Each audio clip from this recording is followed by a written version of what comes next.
Those darn squirrels fly south by Adam Rubin, illustrated by Daniel Salamari.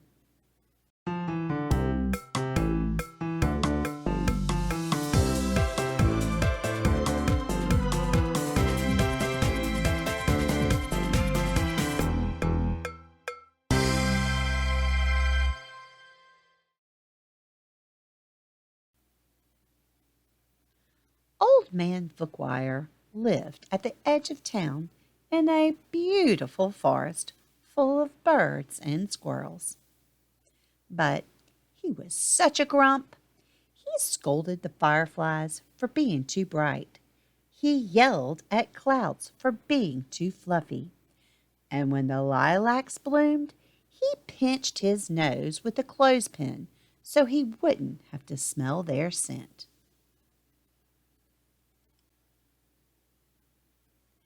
Even for a grump like Fookwire, it had been a glorious summer. He had spent most of his time painting the colorful birds that visited his backyard. Sometimes, by accident, he painted a squirrel. Other times, the squirrels painted themselves. Then Fookwire would shake his old man fist and shout, "Those darn squirrels!"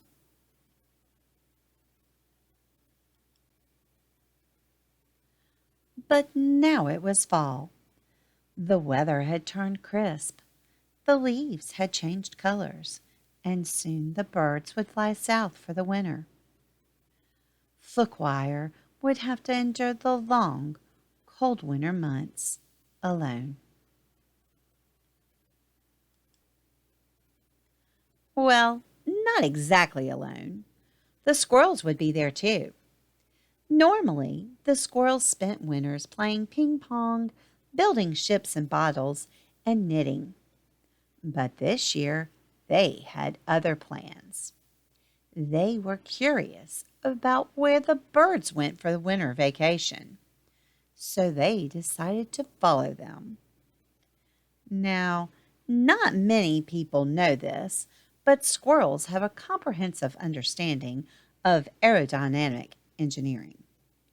They built gyrocopters from pine cones. They built gliders from leaves.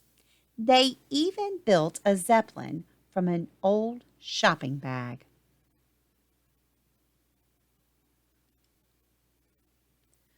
When the first frost arrived, the bunga birds took off, followed by the baba birds and the yaba birds. They circled the house, waved goodbye to Fookwire, and headed south. The frugal bird spent a few minutes scarfing up the last farfel seeds. Then he took off too. Fookwire pouted as the sound of flapping wings faded into the distance. He turned to go inside and heard a rustling in the trees. A rustling followed by a whir followed by a buzz.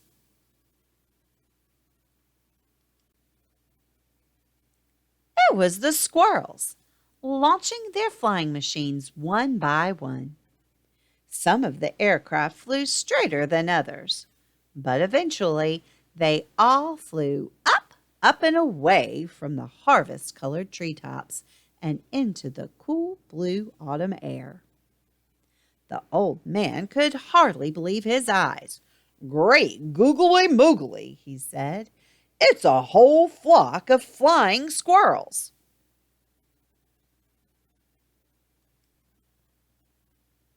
The squirrels followed the flugelbird for days.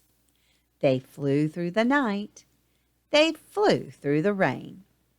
They even flew through turbulence.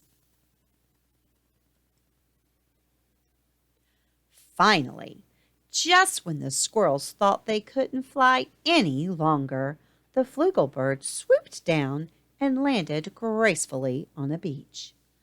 The squirrels landed with a crunch.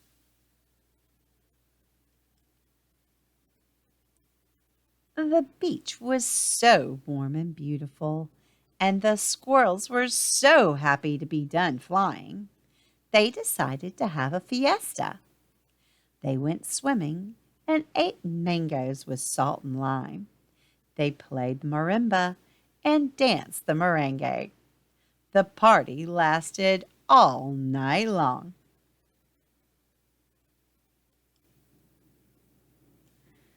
Over the next few weeks, the squirrels made themselves right at home. There were many new plants to snack on.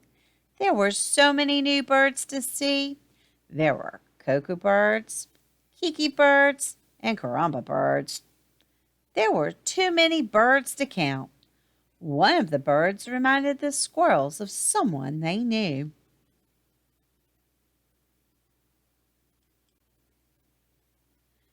Deep in the snowy woods, a strange noise woke up Old Man Fookwire from his nap.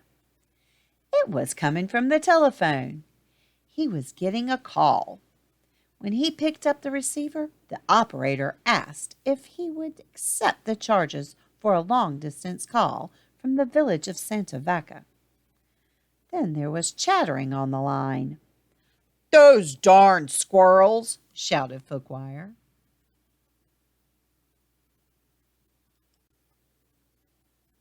The old man missed the birds, and even though he would never admit it, he missed the squirrels too.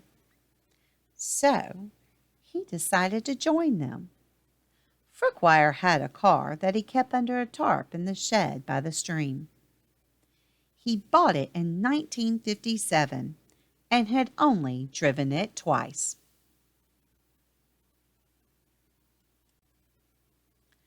He loaded it up with his easel, paint, and brushes, fixed himself a snack of cottage cheese with pepper, and hit the road.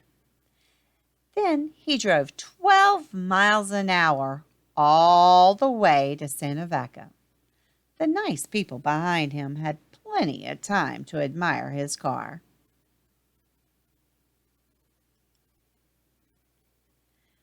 Finally, Fookwire arrived in the little village.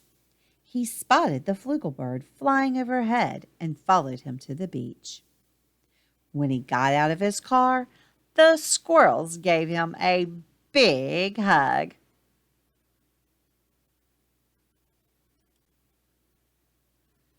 Maybe it was the nice weather. Maybe it was the beautiful scenery. Maybe it was the squirrels dancing in his pants. But for the first time in a very long time, the old man laughed.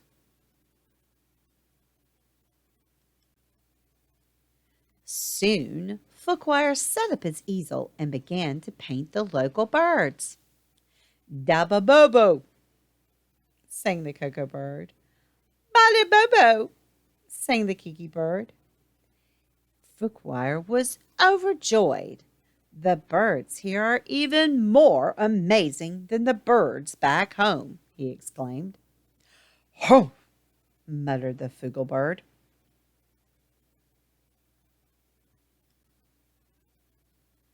The sun was very hot. Fookwire sweated, but he kept on painting. Fookwire sweltered, but he kept on painting. Then Fookwire slumped forward, face first, into his painting.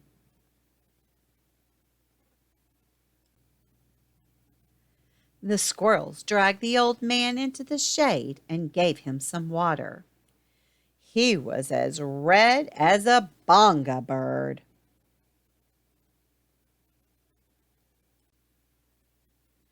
He decided it was time to go home. The squirrels decided to go with him. They had a wonderful vacation, but after all, it was almost time for their annual snow fort building competition. They had one last snack of mango. Then Fookwire waved goodbye to the birds, and they all piled into the car.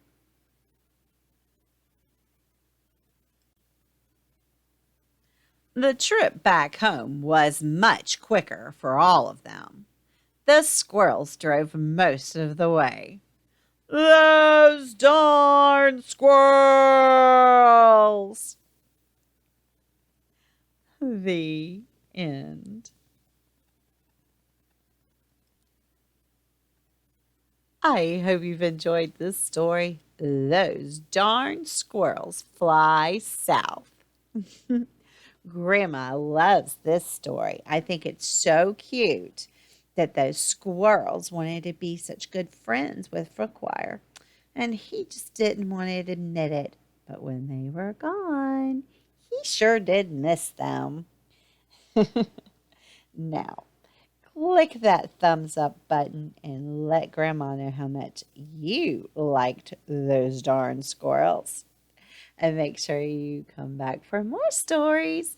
Bye, Grandma.